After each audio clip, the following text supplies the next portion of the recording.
Hello and welcome to Concert Pipeline. I'm Steve Jones. Today on the program we have Eef Barzeley from Clem Snide, and I had a great chance to talk to Eef about his band, his upcoming in music, getting started, with the band in the early '90s. They've been around for a while. He's made a whole lot of music, and we dug in pretty deep. So it was a lot of fun.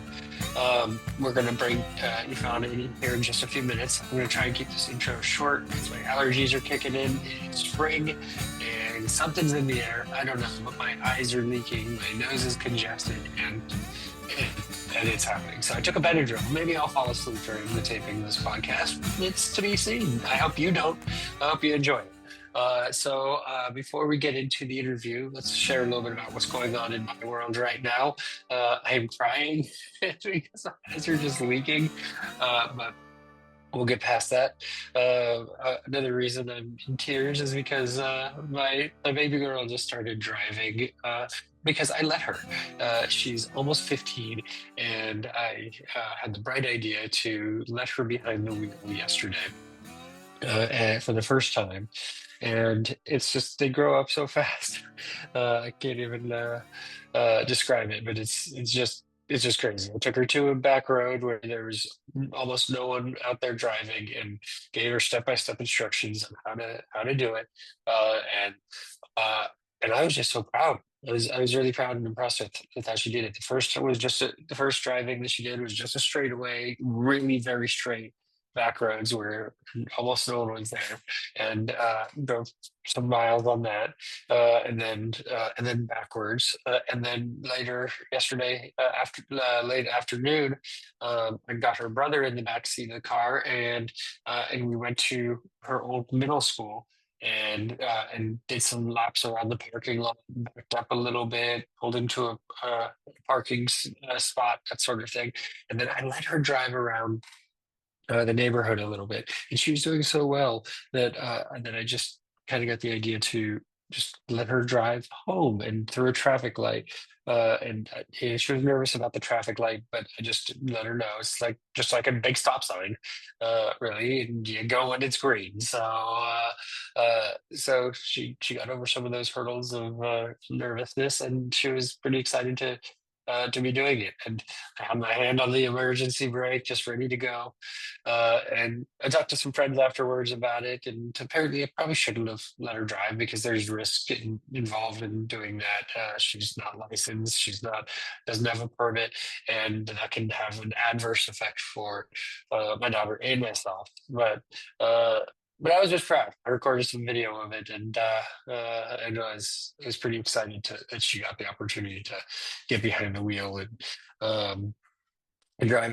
And I didn't expect her to be as kind of natural as she was, uh, but um, but she did well. There's obviously a long road ahead, and she's growing up. And I wanted to show her, look, I'm here along with you for this growing up that you're doing. I also had a dad-daughter date with her the other night, and we had a good dinner and went to the Apple Store and tried on some Vision Pros, which was very cool. I mean, a really awesome device that is unlike any other and takes you into this other world.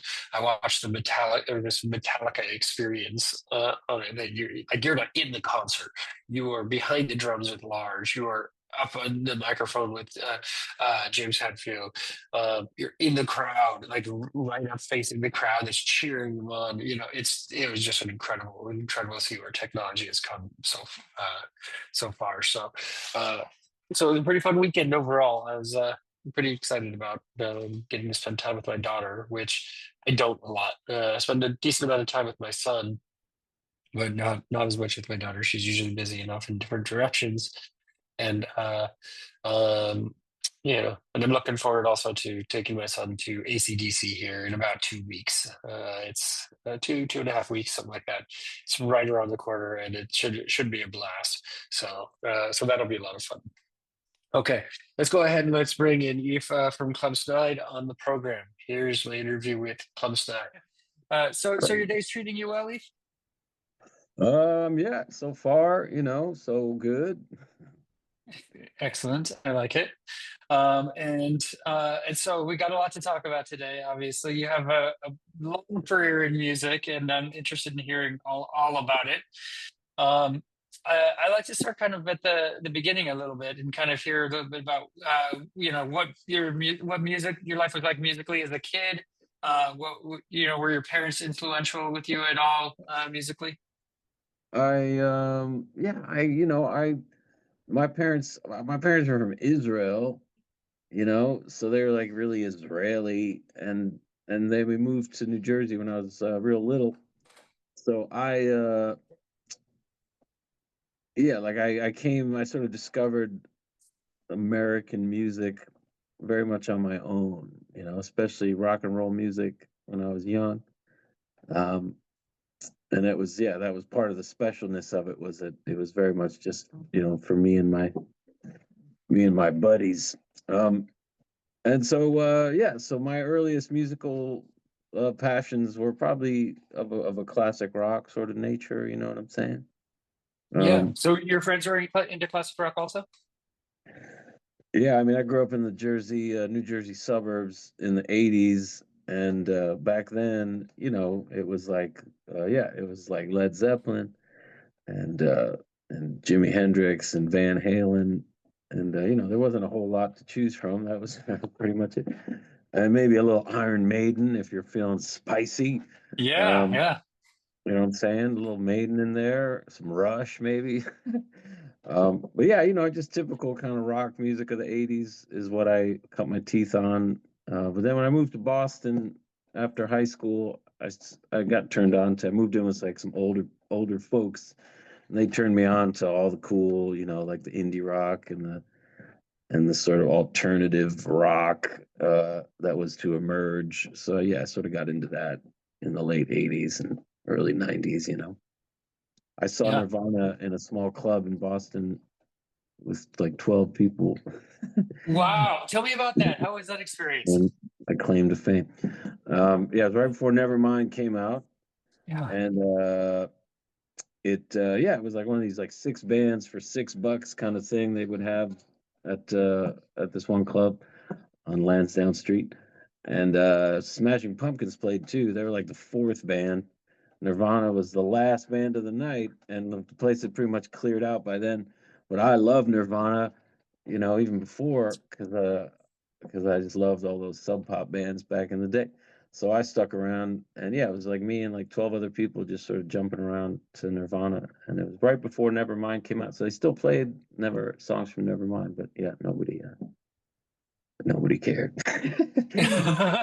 No, Great. He still smashed his guitar too, which I respected. Yeah. he did. Even when he was playing to 12 people, I'm sure he couldn't afford to replace the guitars Still, still smashed it, man. Every night you got to smash one. In your rock star like that, it's just built into you, I guess, huh? Yeah.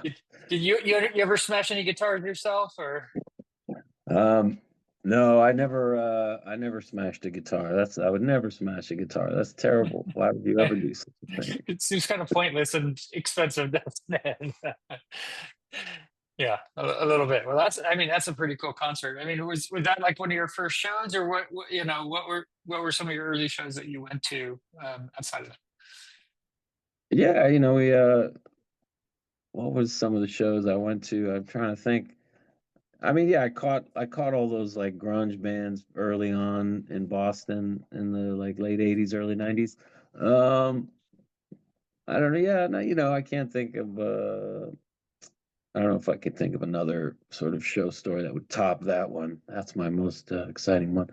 Um, yeah, I can't. That's fair. That's fair. I got no answer. I got no. And so, when did you start getting into playing music yourself? Was the guitar the first instrument you picked up, or did you start on piano or something? Yeah, well, I started. I mean, I think I took like saxophone lessons when I was a kid, but that didn't stick. But then, yeah, right around 12, 13, I discovered the guitar, and I kind of fell in love with the guitar. I love BB King. I remember seeing this BB King concert on like PBS when I was really, yeah, like 12 years old, and just thinking it was so cool. So so my dream was to get a guitar, and then I became like in high school. I just played guitar a lot. Like I didn't start writing songs or singing till I was in my like mid 20s, early 20s. In high Yeah, school, I was just like I was just like a bluesy kind of Jimmy Page sort of wannabe dude. yeah, yeah. And you're living in Massachusetts now, right? Yeah, sort of. I'm kind of on the road right now. I'm not really living anywhere. Tumbleweed right now. Tumbleweed, going where the road takes you, huh? Yeah. Yeah. That's cool. And I know you have a tour that's about to kick off now, right? So how much of the year are you touring, playing shows? Yeah, I do I try to do like 3 to 4 months of touring in venues, and then like another 3 to 4 months of playing home shows and stuff. I mean, it's hard to say. Yeah, like I'm never quite sure where one tour begins and the other ends. It's just like this never-ending tour, with some time off in between. I Yeah. guess. But well, yeah, I love it, man. I love being on the road, and I like playing. I think, yeah, for me, it's doing it live is kind of what it is. I mean, it's fun to make records every once in a while and do all that, but I think it just comes down to just playing in front of people. Yeah. Is this tour you solo with an acoustic guitar? Yeah, these next little run of dates is just me. But I was playing with this band Rye Valley out of Cleveland, and they were opening for me, and I played with some of them too. They had a little pedal steel player that so I was doing some pedal steel, maybe a little percussion too, for the last tour. That was cool, but not this time. Sorry. No, no, no, none of that.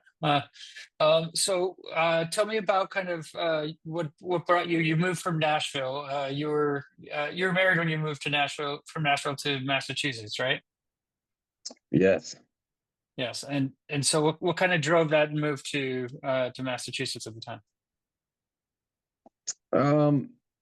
Yeah.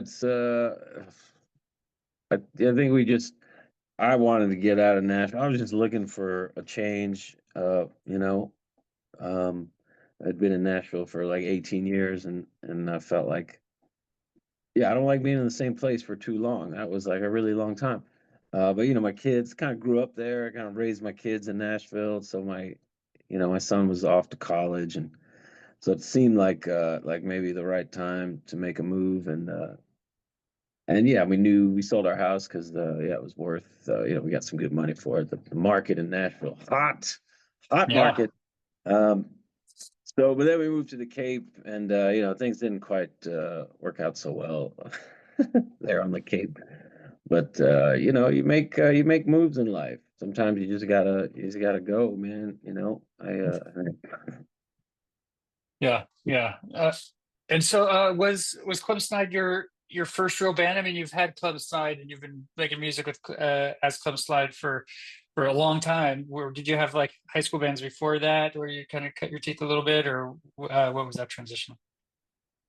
Yeah, no, I've always been in a band. I think, yeah, ever since like junior high, we had a little high school band. It was called Ground Zero.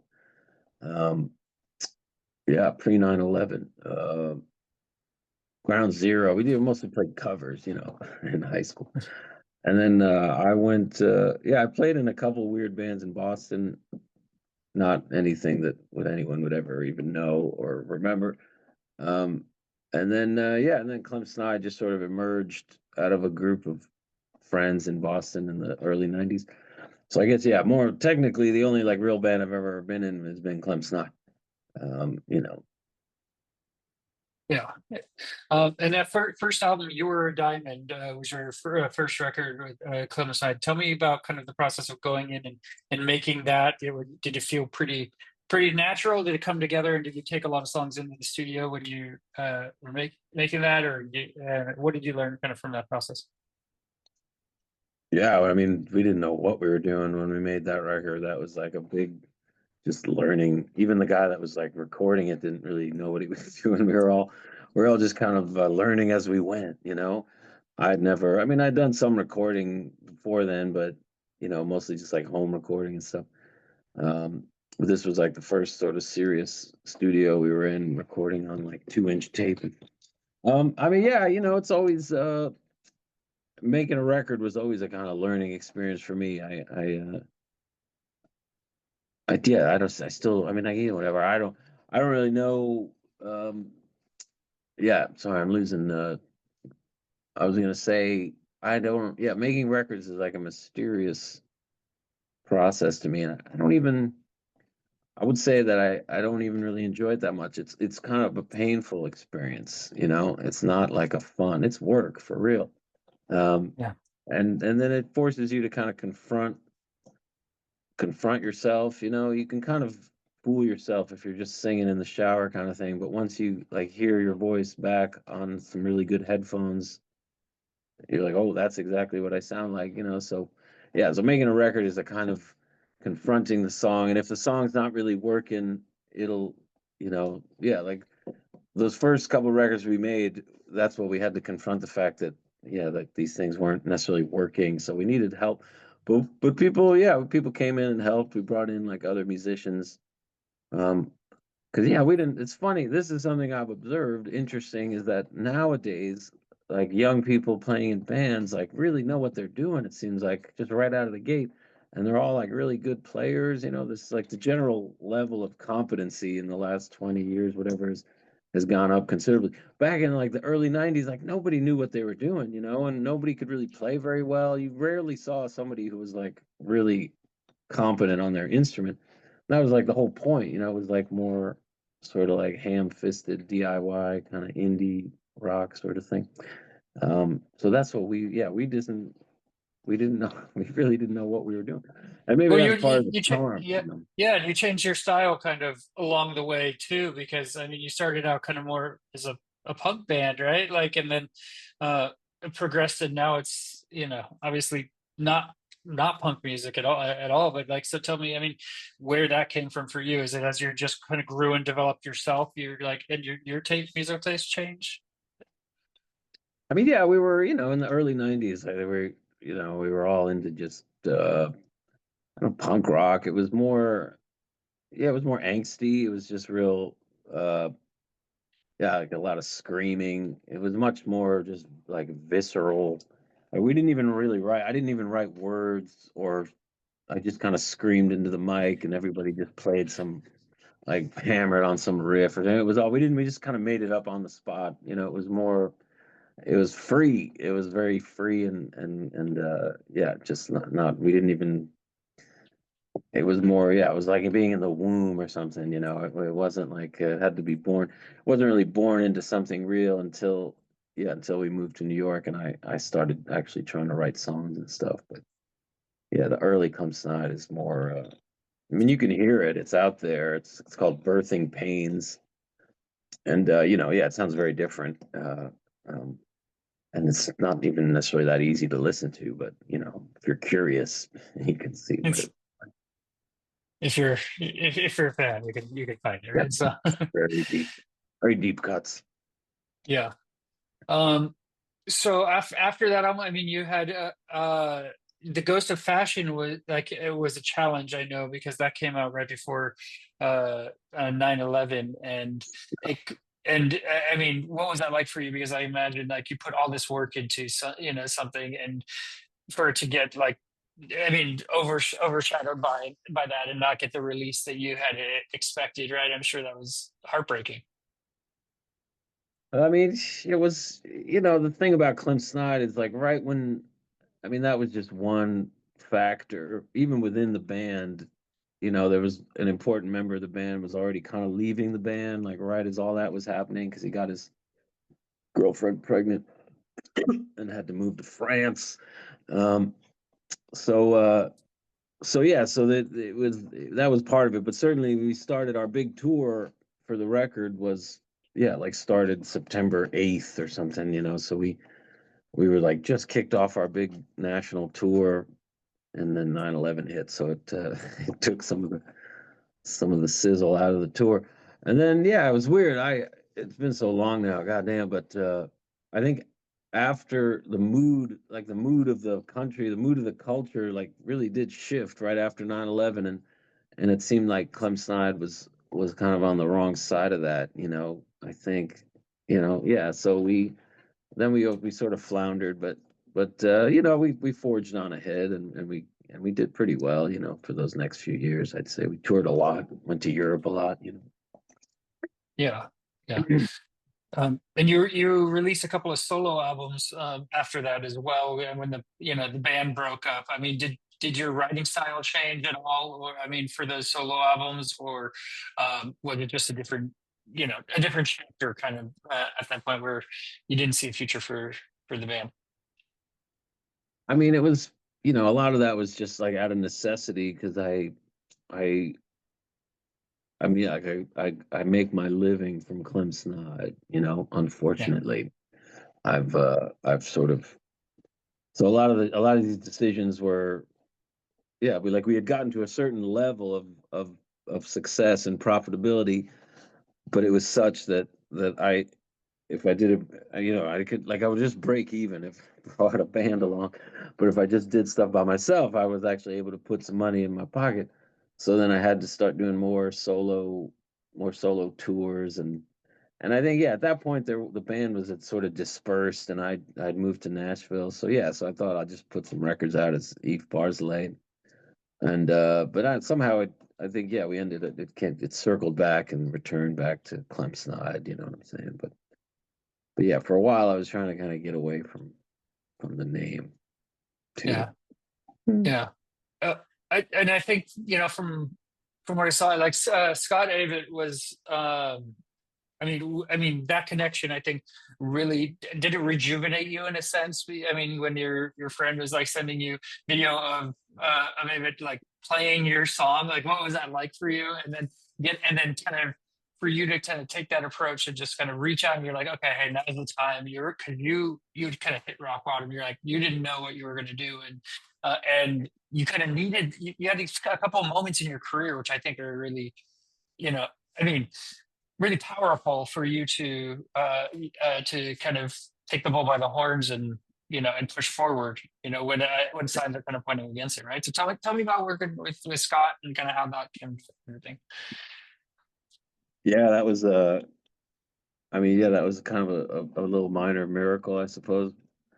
Because yeah, from like 2010, 2011, the band really sort of broke up, and that's when things really bottomed out for me. I lost my house, and so from then till about, I mean, the record came out in 2020, so there was a good many years there where, yeah, I was just crowdfunding and just doing whatever I could. I did like a Chobani commercial and shit, whatever I could do.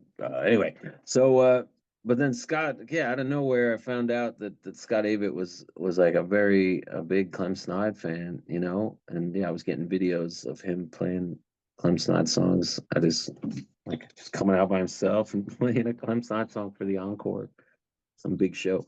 Um, so yeah, I reached out to him, and at first I was just like, super casual about it, but then we started talking, and I started sending him some ideas, and he would send back some ideas, and we didn't barely knew each other. It was just a very spontaneous, really like easy, sort of vibey kind of thing.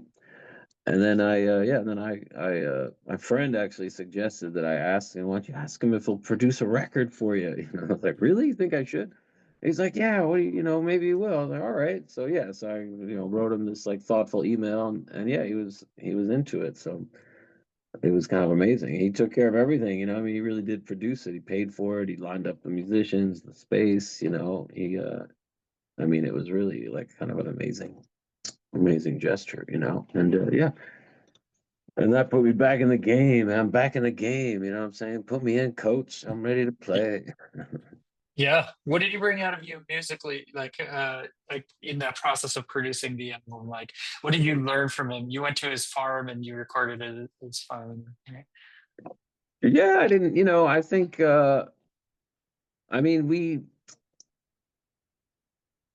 just I think we both vibe on a certain level of what we're trying to say in our songs. I think we vibed in like in the spirit world, in the sort of in the ether. We vibe more abstractly in that kind of space. Um, and then and then just musically, yeah, just having him like harmonize.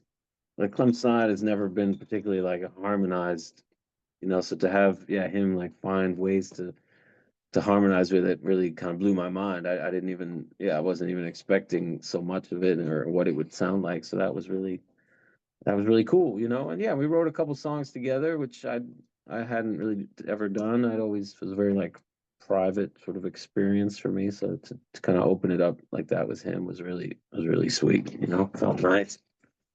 Yeah. Yeah, the whole thing Uh, just felt good. They, I mean, him, his brother, their whole scene, man. Everyone is just like so nice and so like genuine and just cool, and really, yeah. So it's nice to just be sort of a part of that for a little bit, for sure. yeah. Yeah. Have you kept up with him since? I know there was supposed to be a tour there. Another one, your tours that got kind of shut down there, right? I know we're gonna do some dates together. Yeah, it was right. It was right when COVID hit. So yeah, those another yet again another big record for me is somehow waylaid by some global crisis. That seems to be a recurring We need to stop these theme. global crises because it's really screwing with your shit. Yeah. God likes to keep me on my toes. That's what I say. Never, it makes me work for it. So I appreciate that. Um, but yeah, I mean, it's worked. I forgot the question. Yeah, I keep in touch. I mean, he's a busy guy, but yeah, every now and again, he'll just call me and we'll have like a really sweet conversation. He's a really sweet guy. Yeah, for sure. Um, did you feel some sort of break when your song was used in the show Ed? Like, did that take it to a different level? I know you've had your songs used in a lot of different platforms, but I think that was a pretty big one, right? Oh yeah, that was well, I mean, that was I got that was the most money I'd ever seen in my life. I was like the first check I got for Ed, um, because like they gave us money up front for it, but that money was divided amongst like many different factions, so it wasn't too much left. But then because I had written the song, you get like all these royalties, these like publishing royalties. Anyway, so yeah, so the first check I got for that, it just came in the mail, was more than I had made in my entire year of working in the store at the Guggenheim Museum. You know what I'm saying? So I was Yeah, like, oh yeah, my God, I just made like a year's salary in one check, so that kind of ruined me, that ruined me. Cause then, yeah, ever since then, I've somehow just tried to make a living doing it that way. And, you can't always predict these things, but yeah, sometimes, I like to say, I'll tell you, all right, I'll give you some, I wrote, okay, I did a cover on, of this Cat Stevens song, called "How Can I Tell You?" How can I tell you that I love? It's kind of obscure Cat Stevens song. I did it years ago. Like this is like 20 or 2008, something like that. Because I was just part of some whatever. I had enough industry connects that I would get these emails occasionally from some ad, for some advertisers or some advertising agency was like, "Hey, we're looking for a cover of this song." You know what I'm saying? And it's yeah, gonna be, we're shopping.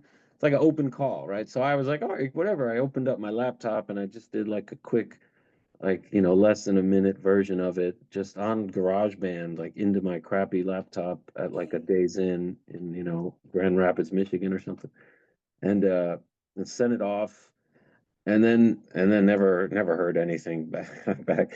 And actually, eventually, I did see the commercial, and it was Cat Power. They ended up using Cat Power's version of it. Anyway, it was like for some diamonds. So years go by, years like 8, 9 years later, I got my manager. I get this like frantic call from him. He's like that. He's like, hey, that Cat Stevens cover, that's yours, right? I mean, you own that master. I'm like, I don't even know what you're talking about, dude. Like, I honestly didn't even know what he was talking about. And he's like, you did some cover of this Cat Stevens song. They want to use it for for this like Airbnb ad. Somehow it ended up in somebody's hands, and somehow they're using it for an Airbnb ad. Anyway, so yeah, if you get a song, even a cover, into like a commercial, big national spot, um, it's a lot. It's like six figures. You know what I'm saying? Wow. So anyway, so the point of all this, not to brag, Steve, is that I ended up making more money from this like Cat Stevens cover that I did in like 10 minutes on GarageBand, you know what I'm Yeah. saying, Yeah. in a Yeah. hotel, than I probably made in like all the records that I made put together. So you're You like, know what what do I'm I do? saying? You're like, I need to go do this. I need to just go do random covers that people are going to stumble on and fall into a commercial or fall into a show like Ed or something like that. The stumbles are where you where you make your money, not all the art and personal stuff where you're writing, your own music and all of that, right? Like, yeah. I mean, that's just how it's played out for me in my journey through this business. But I think it's funny. I like yeah. It's my experience has just been so weird and kind of unexpected, and things that you would never. Yeah, like I did like a Chobani Greek yogurt like spot like 10 years ago, and just stumbled into that and ended Yeah. up being in these like yogurt commercials for a while, and doing like the voiceover and stuff. And that like if I'd really succeeded in the sort of classic sense, then I probably would never have done a Chobani Greek yogurt commercial. But it was an interesting experience, to just be in that world and to hang out with all those people for a while, So I like to think it's all it's all good. Yeah, yeah, for sure. And talking about covers, I noticed. I mean, you've done a lot of covers. You do cover albums where for fan requests. And so Yeah. tell me how that comes about in terms of like, do fans at your show say, okay, I wish you'd cover this, or yeah, this would be a cool song to with your voice to play because and it's you've done a bunch of them. I mean, at least five or six or something at this point, full of covers, right? So Yeah, it's been going now for many years. I mean, it started I think as part of a like a Kickstarter, campaign where I made it one of the sort of pledge levels, you just I'll cover any song. Give me like two or three to choose from, and I'll just cover it. However, so it started like that, and yeah, but then sometimes over the holidays, I'll just if someone could just pay me a couple $100, and I'll cover a song for them, dedicate it to somebody, that kind of thing. So I do it like that, and then yeah, sometimes someone will just recommend a song, and I'll try it. But I think yeah, at some point I felt like I had to go back and just learn a lot of songs. I think like maybe 15 years ago, I felt like I'd sort of run out of. Yeah, I think it helps me, yeah, and especially to do a song that's very different than what I would, what I'm saying, something like totally kind of unexpected, and then find a way into it. That's a that's a good, yeah, it's good process. Mhm. yeah, yeah. And talking about making songs for fans, you've also for a long while. I don't know if you still do it, but you would write songs for fans. That would, I mean, ultimately give you a situation of like something very personal to them. And you would be able to make a song of it. Tell me kind of about putting yourself in that process where it's like, okay, this isn't music about you or your experience or your personal music, but you're able to make something very personal for someone else. I mean, how's that come about for you? Yeah, that too. That also, yeah, started in the same way, I suppose, with the Kickstarter campaign. That was like the top tier kind of, and so at first I just I didn't know what to expect, but I just gave it a shot, and it's mostly, I mean, it's yeah, based on just some email, info that they send me, and it's totally wide open. I mean, some people send pages worth of stuff, pictures. Some people are just like bullet points. It's some. But yeah, so I found it for me personally. It was very helpful. It was real helpful. I ended up writing stuff that I probably would not have for sure, you know, and to find like a different, yeah, it was kind of liberates you from being yourself. Because I would usually, the way I did it is I write from the perspective of the person writing the email, you know. I just anchor myself into their sort of consciousness as I understand it, and then sing to the person, you know, that they want the song. You know what I'm saying? So it's almost like I kind of mediate between these two people. So I mean, sometimes it would just be a song for one person, like a person would just want a song for themselves, and that works that way too, you know. But yeah, more often than not, it'd be like a couple, or you know, and all manner I've had some where did a couple where the person the dude asked, you know, his girlfriend to marry him, like in the song, like he wanted me to sort of be, will you marry me? I did that twice, two proposals. And then I did yeah, I did a few where, you know, the person wanted to try and win their you know, partner back. And so I've had to come at it from all these different kind of angles, and it's cool, man. I really, yeah, I like doing it. It helps me a lot. I think a lot of it more. I mean, the last few Clem Snide records, I've had a couple of those songs on there for sure. You know, I was some gonna of them. say, like, those make it onto some of them make it onto the records, right? Like, and do you play them live Yeah, too? And yeah. yeah, for sure. I mean, yeah, like Girls Come First has a few, more than a few on there.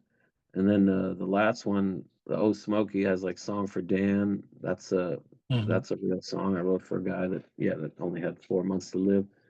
Um, Oh, I did a podcast. There's a podcast out there called A Life in Song with Clem Snide. I mean, it came out pretty good.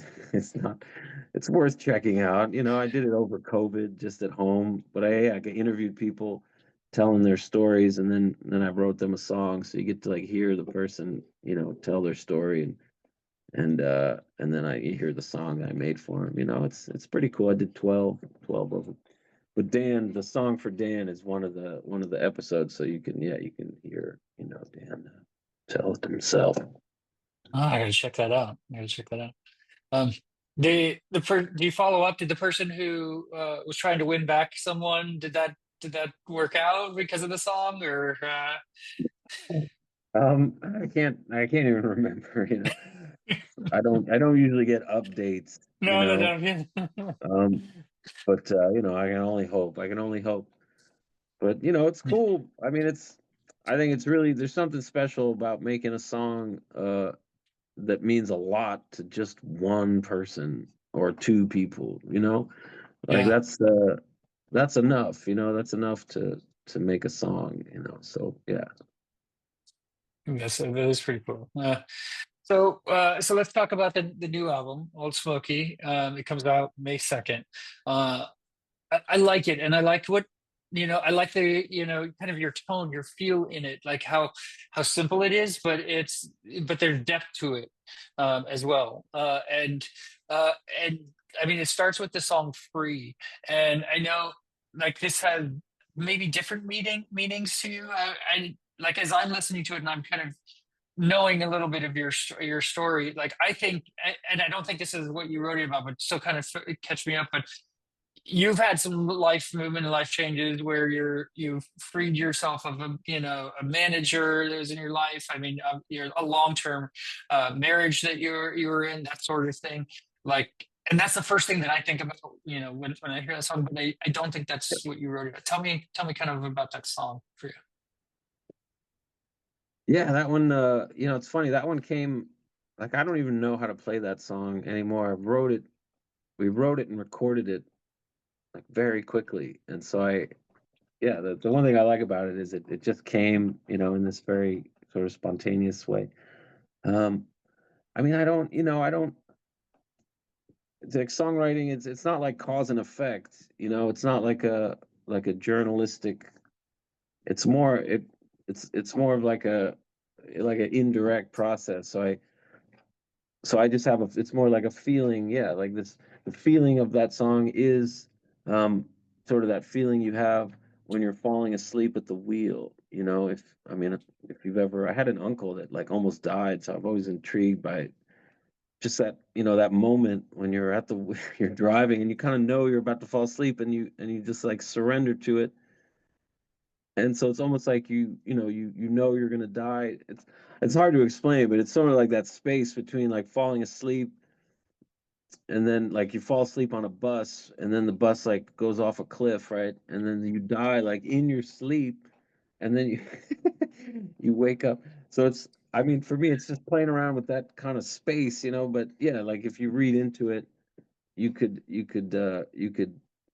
make that, like you're saying, like it's tied into my actual, yeah, like life, and my feeling sort of trapped, um but yeah, I mean, that's certainly a part of it. It's all just like a big potpourri of I don't, yeah, I try not to like it. I try not to make the songs about me so much. I think the songs are kind of Mm, their own little universes, and if someone wants to go into that space and bring whatever thoughts and feelings they have, that's great. It should never be like about what yeah, so much about what I was intending for it. That always turned me off about art, and when people look at something and it's like, what the hell is that? But then you go, oh, here's the artist statement, and they go, oh, now I appreciate it. Like, no, that's not how it works. You should just like feel it and just, yeah, I hate like intellectualizing it. To me, it's much more just like intuitive, and yeah. but you could intellectualize it if you wanted. I wouldn't stop you. Fair, fair. Yeah, and there's a lot of like exploration. I mean, in it also, as you kind of like dive into your feelings with God and the afterlife and that sort of thing. And what's interesting to me, is you were raised by two atheist parents, and kind of came here later in life, I think to believe in God and kind of you're exploring that through your writing, right? So tell me kind of about that process, for you with that. I mean, yeah, I I think I don't know exactly when it happened, maybe 15 years ago. And yeah, like around the time my life kind of bottomed out. And I was, my mother died. And I went through like a good long sort of dark night of the soul, period where, yeah, like I thought I would do this music, but it looked like it wasn't really working out. And I didn't know what else to do. And I had like two small kids, and my house was in foreclosure. Those kind of fun times. So yeah, I think I just, at that point, I just had to, I just needed something. There's a little bit of like a 12-step aspect to my experience where, yeah, I was raised, I needed something, and I kind of connected it with creativity. To me, like wherever the creativity comes from is similar to wherever God is hanging out, and God, whatever, it's a powerful word that could means whatever to different people. But yeah, just that sense that you're just more than what that there's just so much more. I think that's how I try not to even think about it. I try to keep it real loose and open ended, and not yeah, like I don't know, it's hard to talk about, right? It's more Yeah. just, it's more like yeah, like the same space where ideas come from, I attribute to some sort of infinite divine source. And but I never want it to be, yeah, I would never want it to be preachy, or like I have some message. I'm really like weary of that. Like, if, yeah, like I love the unknown, what I'm saying? Like I just want to keep it like mysterious to myself. Yeah, yeah, for sure. And I mean, you mentioned several times about like kind of losing your house, and that being one of those rock bottom points. And one of the things that I thought was pretty cool is that like there's a fan in Spain that like saved you at that time where you're at that, yeah, at that bottom, and helped pay for some of your music, right? Is like, tell me about that. Well, it's a crazy story, just because right. So I went into bankruptcy. I had to pay this lawyer $1,200. That was the price to pay to make hundreds of thousands of dollars of debt somehow miraculously disappear. God bless America. You know what I'm saying? Right. Um, but I still needed $1,200, and whatever. I called my dad, and he was like, "Sorry, and I can't help you. Thanks a lot, Dad." you know, he couldn't help me, so I was kind of fucked, whatever. But then, and at this time, I had kind of reached out to fans, you know, like I'll play at your house, I'll do, like I was desperate, whatever. So people knew I was desperate, I guess, without saying it directly.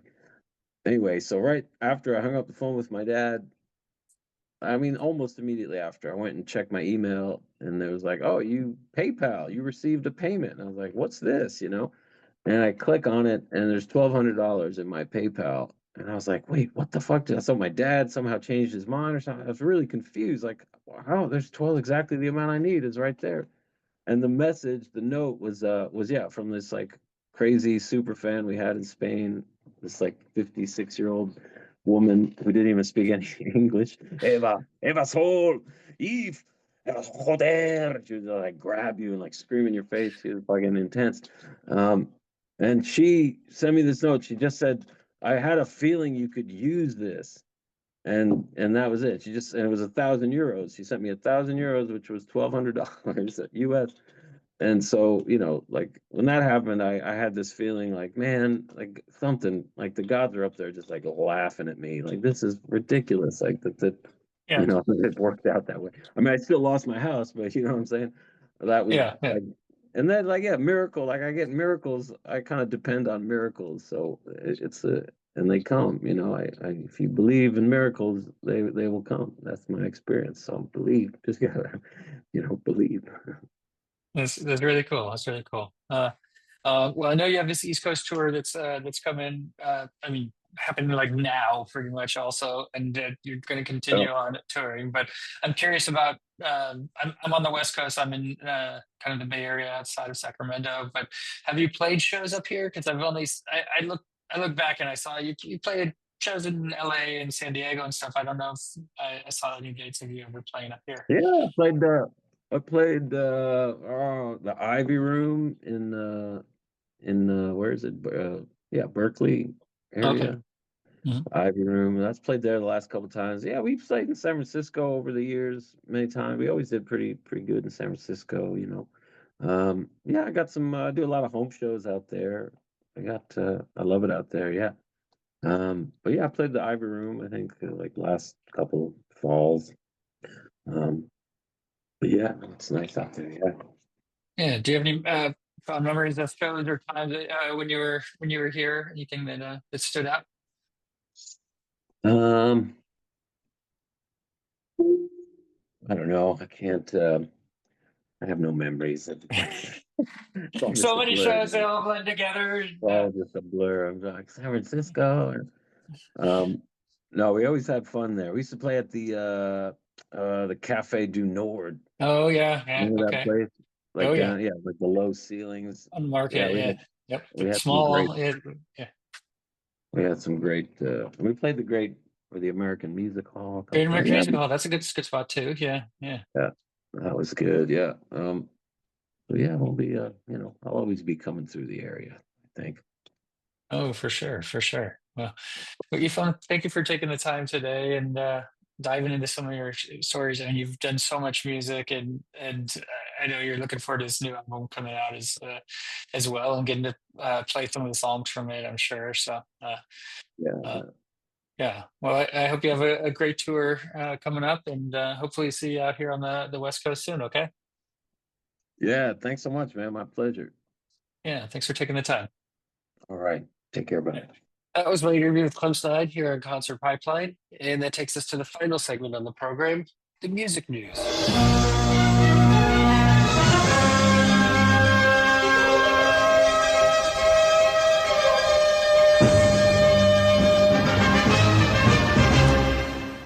I got a couple stories to wind out the program today. Actually, good little handful. So I'll try and get through them pretty quickly, so I'm not dwelling on them too long. But Foreigner is going to reunite with their original singer. Kelly Hansen has had to step away for their international dates that they're doing. And so they're bringing in Lou Graham, and they're going to tour Latin America with Lou Graham. And they haven't really said why Kelly Hansen has stepped away or isn't able to do the international dates. I don't know if it's a visa issue or a family issue where you can't be too far or what, but I'm sure fans are going to be really excited to see Lou Gramm rocking back out with Foreigner and playing these shows. I'm really happy with the Foreigners continuing on. We've had them on the program 3 times over the years and covered their concerts. I kind of know one of their managers a bit, and he's pretty cool. And so I've been able to meet those guys here and there, and to see that they got inducted into the Rock and Roll Hall of Fame. And just as they were to kind of hang it up on the shelf and have a retirement of sorts, they kind of put this new life into them as a band, and that's pretty cool. So so that's going to happen. Speaking of a band that has hung it up and is apparently not living by that hanging it up, it's Kiss. They've officially confirmed their first live show since completing their farewell tour. It's set for Las Vegas, and it's going to see the performers perform without makeup. So it's going to be a makeupless show, which just put the makeup on. We want to have the makeup. It's part of the gig. But it's in celebration of the Kiss Army celebrating its 50th year. And it's going to take place at a 3-day event in Nevada, running between November 14th and 16th. It's been dubbed Kiss Army Storms Vegas. This full confirmation has been shared along with the details of what to expect from the event. Gene Simmons is going to and Paul Stanley will perform unmasked and without makeup. They're going to have special guests. Those haven't been announced yet. And the band's former guitarist Bruce Kulick is set to perform his own separate set. There's going to be appearances from tribute bands and more. So if you're a big Kiss fan, go check them out in Vegas later in the year. All right. Iron Maiden's Bruce Dickinson has announced a graphic novel made with soil from William Blake's grave. The Mandrake Project, Year One, was inspired by the poet who Dickinson says has given me so much over the years. Alongside Z2 Comics, he's unveiled this project. It's a graphic novel that of the first 4 issues of his Mandrake Project comic book series, which were first released last year alongside his solo album with the same name. As well as featuring the 4 issues, it includes a series of interviews and essays that chronicle Dickinson and his creative team's journey to making the project. And it let's see, there's 4 foil collector's cards and cast metal Mandate Project medallions featuring the music videos. And let's see, it was also featured homage to the legendary English poet and artist William Blake, who inspired the project. Soil from his grave was collected and mixed with ink to print the deluxe editions. That is an interesting approach. I don't know if anybody's really in the market for grave soil, but it does make your project stand out a little bit, as we're talking about it right now, right? So it goes. Okay, Ed Sheeran has revealed the titles of his next 5 albums, and he says he'll stop at 10 after being inspired by Quentin Tarantino. He also teased the posthumous album that includes songs written throughout his entire life to release the day he dies. So is that 11 albums, or is that like 10 while he's alive, or does the 10th include his posthumous album? I'm not sure. But he appeared on the Tonight Show with Jimmy Fallon, where he shared that the title for his upcoming album will be Play. Let's see here. Sharon went under review. The titles for his next string of albums will be influenced by controls on record plays. His previous collection of albums was inspired by mathematical symbols, plus multiply, divide, subtract, and equals. And the next are going to be pause, fast forward, rewind, and stop. An idea he said he had when he was 18. It's brilliant. I guess the last one being stop means he's done. Maybe that's the posthumous album that Ed Sheeran is going to be having. I guess we'll see. Once the series is complete, he's going to stop making albums, and he can do side projects, I guess. Side projects he's going to do, but 10 full albums. Okay. Jojo Siwa offered $900 VIP package to help set up live shows. So you basically pay to work. One person asked on social media. I saw Gene Simmons doing this. Was doing this before they decided to have a Kiss reunion, and so JoJo Siwa seemed to kind of take note and decide to do it herself. But I did hear a clip where she talked about it, but it's called Dream Guest VIP, and it's over $900 a person. It includes, I think it includes a VIP meet and greet, but you're going to be able to watch the show from the designated audience area of your choice. Exclusive invitation to her live show setup before Q&A, sound check with her, pre-show meet and greet, photo opportunity, and help her put together the show along with song selection input, which is, I guess, exciting if you're a fan to be able to have an impact on what songs are playing. There's a price for that, so that is cool. Sublime is working on their first album since 1996 with Travis Barker. It sees the son of the late founding member Bradley Noel take on vocal duties. And this is their first album in nearly 30 years. And Jacob Noel joined the lineup. And according to a recent interview with Rolling Stone, he has teamed up with the original members Bud Gwog and Eric Wilson to begin work on what will be their first since their self-titled breakout LP, which arrived in 1986. He's been rummaging through his father's studio archives in search of inspiration. Has already hit the studio with Travis Barker and John Feldman. Oh, I like that John Feldman is producing it. I am a big John Feldman fan, and that interests me in this album even more. So, in terms of collaborating with Barker, he says Travis is an old school fan and scholar of the Sublime catalog. They feel like family members now too, man. There was that feeling from everyone that what we're doing here is something generational and special on an emotional, spiritual, familial level. And they're coming through to try and distill down what makes a Sublime song a Sublime song. And he said it's been this fun learning process to get close to and get to know my lost family member in a spiritual sense. I think we leave so much of ourselves, like this blueprint of our DNA, in the work that we create and put out there. So it's been a fact-finding mission as well. All right. Interested in checking that out. Yeah, looking forward to that. And our last story for the day is pretty entertaining. Jimmy Fallon delivered a comically long intro for Mumford & Sons after being roasted by the band's frontman. Marcus Mumford, the lead singer for the band, would like a little more respect from Jimmy Fallon. He appeared on Tuesday's episode of The Tonight Show, and before Mumford & Sons performed, he playfully complained about how basic Fallon's introduction of them was during the SNL 50th anniversary homecoming concert in February. He said that he and the band have known Fallon for a long time. They expected him to introduce them, say something really sweet or talk about some of their accomplishments as a group or with regard to their involvement with SNL. Instead, much to Mumford's chagrin, Fallon's introduction was, "Ladies and gentlemen, Mumford & Sons." And Fallon claimed that he did originally have a heartfelt speech prepared for Mumford & Sons' introduction, and Lord Michaels of SNL nixed it, but Mumford wasn't buying it. He said, "You totally did them for other artists. You were wagging on about Lady Gaga." And so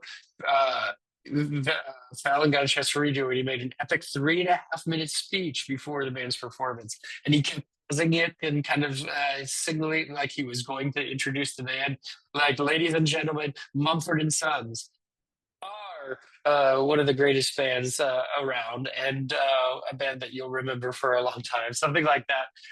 It was pretty funny, and they cut a couple times to the band, and some members were like telling him to cut it jokingly and laughing with their head back and just waiting to come on, and he made him wait. He made him work for it.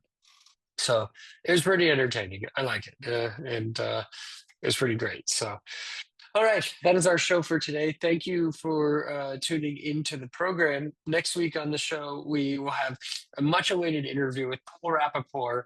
He was a record label exec. He has a new book out called Gliders Over Hollywood, Airships, Airplanes, and the Art of Rock Promotion. I've been sitting on this interview for over a month now. We're waiting for this book to come out, and I tell you, the book is great. The interview was a lot of fun, and it's just a little taste of what is to come with that book. But I really recommend it as a good read if you're interested in things in the music business. So, for all of us here at Concert Pipeline, I'm Steve Jones. We'll catch you next time.